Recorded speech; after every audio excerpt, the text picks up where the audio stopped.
Hello friends, welcome back to my channel study corner. Friends, मैं रिचा, हमारी current की ये क्लास है। करंट से डेली आपको जुड़ना बहुत ज़रूरी होता है क्योंकि अभी आने वाले एग्ज़ाम जैसे कि आप एसएससी एग्ज़ाम देने वाले होंगे, रेलवे एनटीपीसी, ग्रुप डी, कोई भी एग्ज़ाम या टीचिंग से रिलेटेड एग्ज़ाम जैसे कि केवीएस हो गया, डीएसएसबी हो गया या सुपर टेट, इन सभी एग्ज़ाम के पॉइंट ऑफ व्यू से ये करंट की क्लास बेहद ही इंपॉर्टेंट हो जाती है क्योंकि करंट के क्वेश्चंस आपको देखने को इन सभी एग्ज़ाम में काफ़ी ज़्यादा क्वेश्चंस आते हैं आपके सिलेबस में अगर करंट दिया है तो। इसलिए करंट से आपको डेली जुड़ना पड़ेगा, डेली अपडेट रहना होगा कि कौन सी घटनाएं कहाँ पर घटित हो रही हैं। बहुत से क्वेश्चंस आप देखते हैं कि ऐसे ऐसे पूछ लेते हैं जो हम सोचते हैं ये क्वेश्चन आ कहाँ से गए, वो कहीं अलग से क्वेश्चंस नहीं आते हैं। हम कभी कभी करंट को पढ़ते हैं, बाकी टाइम उसको ध्यान ही नहीं देते हैं, तो वो क्वेश्चंस वहीं से आते हैं जब हम उस टाइम को स्किप करते हैं। इसलिए करंट से आप डेली जुड़े रहिए, किसी भी चैनल के माध्यम से, किसी भी न्यूज़पेपर के माध्यम से, जहाँ से आपको चीज़ें समझ में आए, लेकिन करंट से डेली अपडेट रहिए। आज है 12 सितंबर 2020। 12 सितंबर 2020 से रिलेटेड हर वो इम्पॉर्टेंट पॉइंट और फैक्ट्स हम जानेंगे जो हमारे एग्ज़ाम के पॉइंट ऑफ व्यू से इम्पॉर्टेंट होगा। हमारा आज का सबसे पहला ही क्वेश्चन है और मोस्ट इम्पॉर्टेंट क्वेश्चन है ये, हाल ही में किस तूफान ने जापान और दक्षिण कोरिया में तबाही मचाई है? तो अभी हैसन तूफान आया है जापान और दक्षिण कोरिया में, जिसने काफ़ी तबाही वहाँ पर मचाई है। तो इसका राइट आंसर क्या हो जाएगा? हैसन तूफान, जो कि जापान और दक्षिण कोरिया में तबाही मचाई है। बात हो रही है यहाँ पर दक्षिण कोरिया की, तो दक्षिण कोरिया के बारे में भी कुछ इंपॉर्टेंट फैक्ट्स जान लेते हैं। जैसे कि दक्षिण कोरिया की कैपिटल की बात कर ली जाए तो सियोल जो है वह दक्षिण कोरिया का कैपिटल है। दक्षिण कोरिया की करेंसी की बात कर ली जाए तो साउथ कोरियन वॉन जो है यह दक्षिण कोरिया की करेंसी है।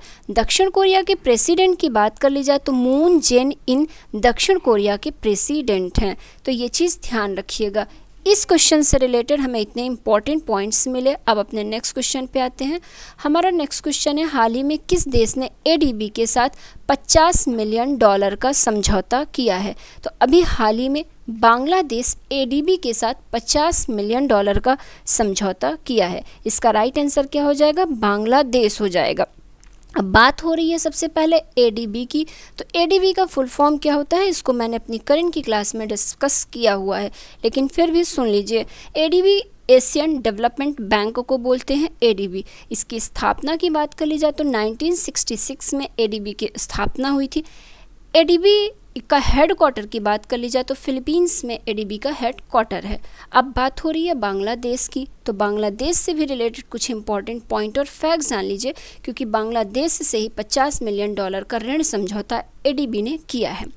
बांग्लादेश की कैपिटल की बात कर ली जाए तो ढाका जो है वह बांग्लादेश की कैपिटल है। बांग्लादेश की करेंसी की बात कर ली जाए तो टका बांग्लादेश की करेंसी है। बांग्लादेश के पीएम की बात कर ली जाए तो शेख हसीना वर्तमान में बांग्लादेश के पीएम हैं और बांग्लादेश के प्रेसिडेंट की बात कर ली जाए तो अब्दुल्ला हामिद प्रेजेंट टाइम में बांग्लादेश के प्रेसिडेंट हैं। एक और क्वेश्चन यहीं से बनता है कि भारत और बांग्लादेश के बीच एक अभ्यास चलता है, एक एक्सरसाइज चलता है, उसका नाम क्या है? बेहद ही इम्पॉर्टेंट है और अभी हाल ही में वो एक्सरसाइज हो भी चुका है, तो उसका नाम संप्रति अभ्यास है। संप्रति अभ्यास भारत और बांग्लादेश के बीच होने वाला अभ्यास है जो कि अभी हाल ही में कहाँ पर हुआ है? मेघालय में इसका आयोजन हुआ है।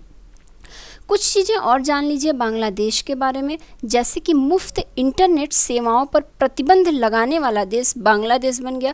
अभी हाल ही में उसने अपने यहाँ पर मुफ्त इंटरनेट सेवाओं पर प्रतिबंध लगा दिया है। डिजिटल हॉट प्लेटफॉर्म लॉन्च किसने किया है? तो बांग्लादेश ने अभी हाल ही में डिजिटल हॉट प्लेटफॉर्म को लॉन्च किया है। क्रिकेट बोर्ड ने खिलाड़ियों के स्वास्थ्य और मानसिक शांति को ट्रैक करने के लिए एक ऐप लॉन्च किया है बांग्लादेश में। तो ये भी ध्यान रखिएगा कि बांग्लादेश में ही क्रिकेट से संबंधित जो एक ऐप लॉन्च हुआ है, क्रिकेट बोर्ड ने किया है इसको। नेक्स्ट क्वेश्चन है, हाल ही में दुनिया का पहला फ्लोटिंग एप्पल स्टोर किस देश में शुरू किया गया है? तो यहाँ पर दुनिया के पहले फ्लोटिंग एप्पल स्टोर की बात की जा रही है। बेहद ही इंपॉर्टेंट हो जाता है वो क्वेश्चन जिस क्वेश्चन में पहला लग जाता है। तो अभी हाल ही में दुनिया का पहला फ्लोटिंग एप्पल स्टोर शुरू करने वाला वह देश कौन सा बन गया है, तो वह सिंगापुर बन गया है। इसका राइट आंसर हमारा थर्ड वाला हो जाएगा सिंगापुर। सिंगापुर अभी हाल ही में दुनिया का पहला फ्लोटिंग एप्पल स्टोर शुरू किया है, तो ये चीज़ ध्यान रखिएगा। यहाँ सिंगापुर की बात हो रही है तो सिंगापुर से रिलेटेड भी अब कुछ इंपॉर्टेंट फैक्ट्स जान लेते हैं। जैसे कि सिंगापुर की कैपिटल की बात कर ली जाए तो सिंगापुर सिटी सिंगापुर की कैपिटल है। सिंगापुर की करेंसी की बात कर ली जाए तो सिंगापुरियन डॉलर सिंगापुर की करेंसी है। सिंगापुर की प्रेसिडेंट की बात कर ली जाए तो हलीमा याकूब सिंगापुर के प्रेसिडेंट हैं वर्तमान में। अब अपने नेक्स्ट क्वेश्चन पे चलते हैं। हमारा जो कि नेक्स्ट क्वेश्चन है, हाल ही में किस रेलवे स्टेशन का नाम बदलकर श्री सिद्ध रुधा स्वामी रेलवे स्टेशन रखा गया है? तो बेहद ही इंपॉर्टेंट ये क्वेश्चन है। किस रेलवे स्टेशन का नाम बदलकर श्री सिद्ध रुधा स्वामी रेलवे स्टेशन रखा गया है? तो इसका राइट आंसर क्या हो जाएगा? Hubli railway station. Hubli railway station का ही नाम बदलकर सिद्ध रुमा रेलवे स्टेशन रखा गया है, सिद्ध रुधा स्वामी रेलवे स्टेशन रखा गया है। तो ध्यान रखिएगा, हुबली इसका राइट आंसर हो जाएगा। हुबली कहाँ पर है? तो हुबली कर्नाटक में स्थित है, कर्नाटक राज्य में। हुबली काफ़ी चर्चा में भी रहा है। किस वजह से? हुबली जो भारत का पहला कोविड पॉजिटिव मरीज था वह यही हुबली का ही था, जो कि प्लाज्मा थेरेपी से ठीक होने वाला पहला व्यक्ति था। तो प्लाज्मा थेरेपी से ठीक होने वाला भारत का पहला व्यक्ति कहाँ का था? वह हुबली कर्नाटक से बिलोंग करता था। तो ये चीज़ ध्यान रखिएगा।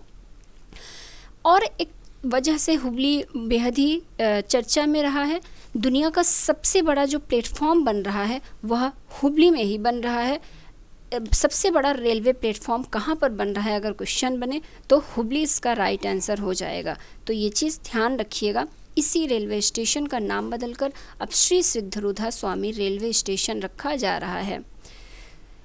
नेक्स्ट क्वेश्चन है, हाल ही में जारी ग्लोबल इकोनॉमिक फ्रीडम इंडेक्स में कौन शीर्ष पर रहा है? तो ग्लोबल इकोनॉमिक फ्रीडम इंडेक्स 2020 यहाँ पर नहीं लिखा है, वो ध्यान रखिएगा। ग्लोबल इकोनॉमिक फ्रीडम इंडेक्स 2020 में शीर्ष पर कौन सा देश रहा है? इसका राइट आंसर क्या होगा? बेहद ही इंपॉर्टेंट है। कोई भी अगर इंडेक्स जारी होता है तो वहाँ से क्वेश्चन बनने की ज़्यादा पॉसिबिलिटी होती है। तो इसका राइट आंसर क्या हो जाएगा? तीसरा वाला, हांगकांग शीर्ष पर रहा है। इसमें से किसमें? ग्लोबल इकोनॉमी फ्रीडम इंडेक्स में कौन शीर्ष पर रहा है? तो हांगकांग शीर्ष पर रहा है, ध्यान रखिएगा। अब हांगकांग तो शीर्ष पर रहा है, हमारे भारत का कौन सी पोजीशन थी? ये भी सवाल, ये भी क्वेश्चन बनता है एग्ज़ाम में। तो हमारे भारत की रैंकिंग इस इंडेक्स में 105 थी। तो ध्यान रखिएगा, ग्लोबल इकोनॉमिक फ्रीडम इंडेक्स 2020 पे फर्स्ट रैंकिंग जो है हांगकांग की थी। और इंडिया की रैंकिंग की बात कर ली जाए तो 105 इंडिया की रैंकिंग थी। इससे पहले जब ग्लोबल इकोनॉमिक फ्रीडम इंडेक्स जारी हुआ था तो इससे पहले भारत की रैंकिंग 79 थी, लेकिन अब की बार यह नीचे खिसक कर 105 पर पहुंच गई है। तो ये चीज़ ध्यान रखिएगा। सिंगापुर की बात कर ली जाए तो इसकी दूसरी रैंकिंग है हांगकांग के बाद में। ये ग्लोबल इकोनॉमिक फ्रीडम इंडेक्स जारी किसके द्वारा किया जाता है? तो यह कनाडा की फ्रेजर इंस्टीट्यूट के द्वारा इस ग्लोबल इकोनॉमिक फ्रीडम इंडेक्स को जारी किया जाता है। तो ये भी ध्यान रखिएगा। अब अपने नेक्स्ट क्वेश्चन में आते हैं। हाल ही में ब्रेकिंग द कोकून @40 नामक पुस्तक किसने लिखी है? तो अभी हाल ही में ब्रेकिंग द कोकून @40 नामक पुस्तक किसके द्वारा लिखी गई है? राधा नायर के द्वारा यह पुस्तक लिखी गई है। इसका राइट आंसर क्या हो जाएगा? राधा नायर हो जाएगा। बुक के भी नाम आपको ध्यान रखने पड़ेंगे, ये भी इम्पोर्टेंट होता है। नेक्स्ट क्वेश्चन है, हाल ही में क्रिसिल ने वित्त वर्ष 2021 में भारत की जीडीपी कितने प्रतिशत रहने का अनुमान लगाया है? तो क्रिसिल ने वित्त वर्ष 2021 में भारत की जीडीपी कितने प्रतिशत रहने का अनुमान लगाया है? तो -9% रहने का अनुमान क्रिसिल के द्वारा लगाया गया है वित्त वर्ष 2021 में भारत की जीडीपी का। जीडीपी को क्या बोलते हैं? Gross domestic product.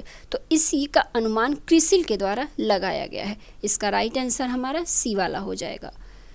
अब अपने नेक्स्ट क्वेश्चन पे आते हैं। हाल ही में WHO के स्वतंत्र पैनल में कौन शामिल हुआ है? तो बताइए, WHO के स्वतंत्र पैनल में अभी हाल ही में किसे शामिल किया गया है? इसका right answer friends Preeti Sudan हो जाएगा। प्रीति सूदन को अभी हाल ही में WHO के स्वतंत्र पैनल में शामिल किया गया है।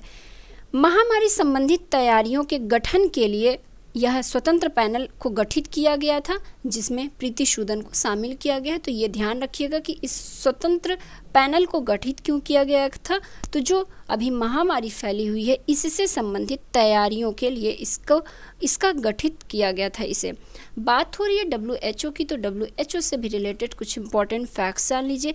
जैसे कि WHO की फुल फॉर्म की बात कर ली जाए तो वर्ल्ड हेल्थ ऑर्गेनाइजेशन WHO को फुल फॉर्म है। WHO के स्थापना की बात कर ली जाए तो 7 अप्रैल 1948 ईस्वी को WHO की स्थापना हुई थी। WHO के हेडक्वार्टर की बात कर ली जाए तो जिनेवा में WHO का हेडक्वार्टर है।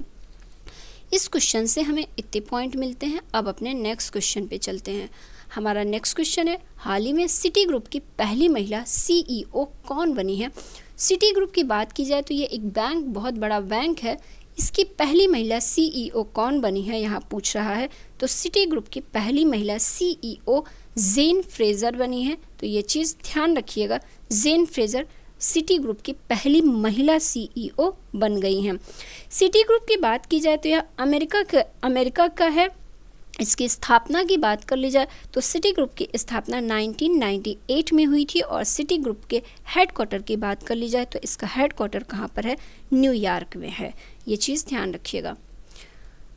अब अपने नेक्स्ट क्वेश्चन में आते हैं। हाल ही में आस्की के नए अध्यक्ष कौन बने हैं। ASCI के नए अध्यक्ष की बात की जा रही है, तो हाल ही में ASCI के नए अध्यक्ष कौन बने हैं।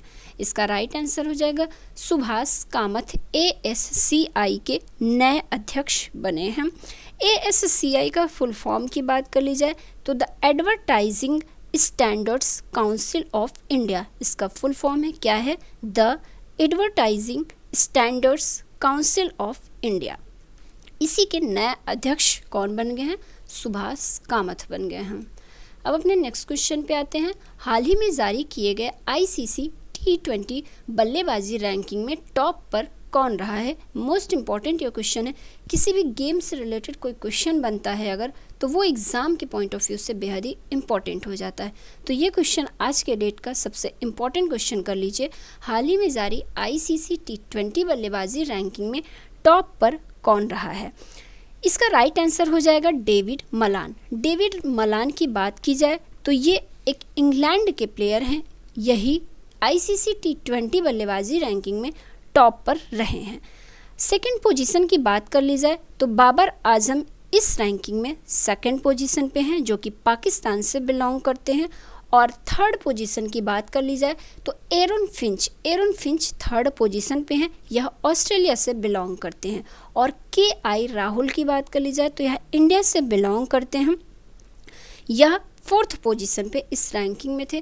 तो जिस तरह से ये नंबर्स हैं वही रैंकिंग का भी नंबर है, तो ये चीज़ ध्यान रखिएगा। ICC T20 बल्लेबाजी रैंकिंग में टॉप पर कौन रहा, डेविड मलान। और भारत की बात कर ली जाए तो KI राहुल फोर्थ पोजीशन पे इस रैंकिंग में थे, जो कि भारत से बिलोंग करते हैं।